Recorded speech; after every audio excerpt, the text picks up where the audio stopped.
জয় হিন্দ বন্ধু বান্ধৱীসকল, কি খবৰ আপোনালোকৰ? আশা কৰোঁ সকলোৱে ভালে আছে। তো আপোনালোকৰ কাৰণে বহুত এটা ভাল খবৰ লৈ আহিলোঁ। ভাল খবৰটো কি হয় সেইটো জানিবৰ বাবে ভিডিঅ'টো শেষলৈকে চাই থাকিব। তো দেৰি নকৰোঁ, ভিডিঅ'টো আৰম্ভ কৰিছোঁ।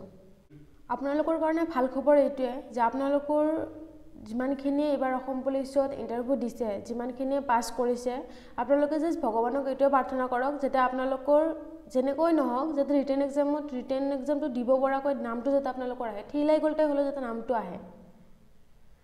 কাৰণ এইবাৰ আপোনালোকে যদি ৰিটেন এক্সাম দিব পৰা চান্সটো আপোনালোকৰ আহে, আপোনালোকৰ চাকৰি পোৱাৰ যোনটো সম্ভাৱনা সেইটো 100% নহ'লেও 95% আপোনালোকৰ সম্ভাৱনা থাকিব যাতে আপোনালোকৰ এইবাৰ চাকৰিটো হৈ যায়। কাৰণ কিয়, আপোনালোকৰ মাজত ধৰক বহুতে এইবাৰ ইণ্টাৰভিউ দিছে আৰু আপোনালোকৰ লগৰে বহুতে ধৰক 5জন মানে আপোনালোকে ইণ্টাৰভিউ একেলগে দিছিলে, ইণ্টাৰভিউ একেলগে পাছ কৰিছে। কিন্তু ইহঁতৰ মাজত ধৰক 5জনৰ ভিতৰত 3জনে SSC GDত ধৰক আছাম ৰাইফলত হওক বা CRPFত হওক বা BSFত হওক, যিহেতু নহওক ধৰক আপোনালোকৰ 5জনৰ ভিতৰত 3জনে তাত চাকৰি পাই গৈছে। তো তেওঁলোকেতো জইন কৰাৰ পিছত আকৌ 2টা ষ্টেপ আছে, ৰিটেন এক্সাম আছে, ভাইভা আছে। এইটো ৰিস্ক লৈ পেলাই অহাটো ইমান এটা ইজি নহয়।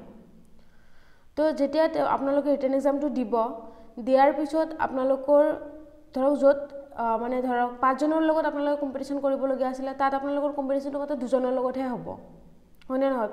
য'ত 5জন আছিলে আপোনালোকৰ কম্পিটিশ্যন 1:5 আছিলে ধৰক, তাত আপোনালোকৰ 5জন আছিল কম্পিটিশ্যন, তাত মাত্ৰ 2জন কম্পিটিশ্যন হৈ গ'ল আপোনালোকৰ। 3জন যদি SSC গুচি যায় তেতিয়াহ'লে আপোনালোকে মাত্ৰ 2জন থাকি গ'ল, 2জনহে আপোনালোকে কম্পিটিশ্যন কৰিব লাগিব। মেইন কথাটো এইটোৱে যে ভগৱানক প্ৰাৰ্থনা কৰক যাতে আপোনাৰ এইবাৰ যাতে ঠেলাই গ'লতে হ'লেও যাতে ৰিটেন এক্সামত নামটো আহে।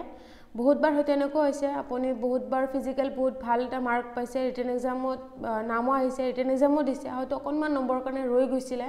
হয়তো এইবাৰ যদি আপুনি ভালদৰে চেষ্টা কৰে, হয়তো ভগৱানৰ যদি আপোনাৰ ওপৰত কৃপা থাকে, হয়তো এইবাৰ আপুনি পাই যাব পাৰে। কাৰণ কম্পিটিশ্যনটো অলপমান হ'লেও ফাইনেলত গৈ পেলাই আপোনাৰ কম হ'ব। কাৰণ যিহেতু এইবাৰ SSC GDৰ যোনটো জইনিং ডেট আছিলে সেইটো আগতীয়াকৈ দি দিছে, তেওঁলোকে জইন কৰাৰ পিছতে যিটো ৰিটেন এক্সামটো হ'ব।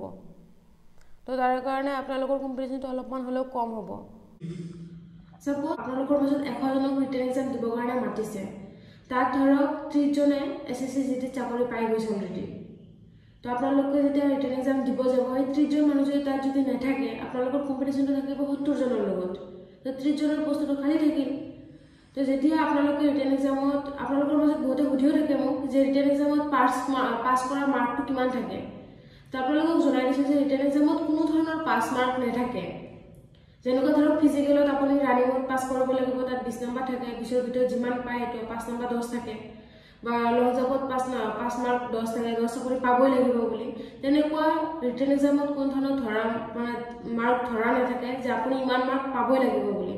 যদি আপুনি ফিজিকেলত এটা ভাল নম্বৰ পাইছে, আপুনি ৰিটেন এক্সামৰ কাৰণে অলপমান ভালদৰে কষ্ট কৰক। যদি আপুনি ৰিটেন আৰু ফিজিকেলত দুটাতে অলপমান মাৰ্ক ভাল পায়, আপুনি চাকৰিবোৰ পাই যাব। কিন্তু অনবাৰ ধৰক আপুনি ফিজিকেলত ভাল মাৰ্ক পাইছে, ৰিটেন এক্সামত চান্স পাইছে ৰিটেন এক্সাম দিবৰ কাৰণে, কিন্তু মাৰ্ক অলপমান কম পোৱাৰ কাৰণে ৰৈ গৈছিলে, হয়তো এইবাৰ আপুনি অকণমান ভালদৰে পঢ়িলে আপোনাৰ চান্সটো থাকি যাব চাকৰি পোৱাৰ কাৰণে। কাৰণ যিহেতু 30জনৰ কম্পিটিশ্যনটো আপোনাৰ কমি গ'ল। কাৰণ 100জনৰ ভিতৰত যদি 30জনে বেলেগত গুচি যায়, 30জনৰ ভেকেঞ্চি যোনটো খালী থাকি গ'ল, আপুনি হয়তো তাত অলপমান মাৰ্ক কম পাই গ'লেও তাত হয়তো আপুনি চাকৰিটো পোৱাৰ চান্সটো বহুত বেছি আছে। এইটো আপোনালোকৰ কাৰণে বহুত ভাল খবৰ। হয়তো বহুতে এইটো বস্তু বুজি পোৱা নাছিলে, তাৰ কাৰণে ভালদৰে মই ভিডিঅ'টো এটা বনাই দিলোঁ। মেইন কথাটো হৈছে এইটোৱে যে আপোনালোকে ভগৱানৰ ওচৰত প্ৰাৰ্থনা কৰক যাতে ঠেলাই গ'লতে হ'লেও যেনেকৈ নহওক যাতে আপুনি ৰিটেন এক্সামটো দিবৰ কাৰণে চান্সটো পায়। ৰিটেন এক্সামটো চান্সটো দিবলৈ পালে আপুনি অলপমান ভালদৰে পঢ়িলেও হয়তো এইবাৰ চাকৰিটো আপুনি পাব পাৰে। তাৰ কাৰণে ভালদৰে পঢ়ি থাকক এইকেইদিন, যিকেইদিন হাতত সময় পাইছে একদমেই নষ্ট নকৰিব।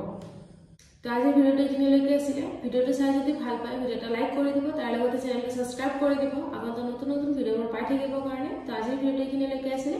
জয় হিন্দ।